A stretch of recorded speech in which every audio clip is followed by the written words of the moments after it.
friends, in this video I'm going to tell you which are the good signature fonts in Canva. If you are planning to create a good digital signature and you want to know which are good signature fonts available in Canva, I'm going to tell you.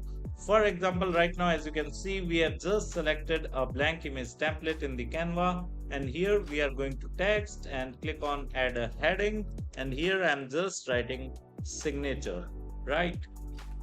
Let us increase this size, okay, so it could be more visible to you. And now we are going to click on fonts, and here you can simply search for handwriting, and in the handwriting you can simply select. There are too many good handwriting signatures, right? So as you can see, there are lots of signature fonts available, right?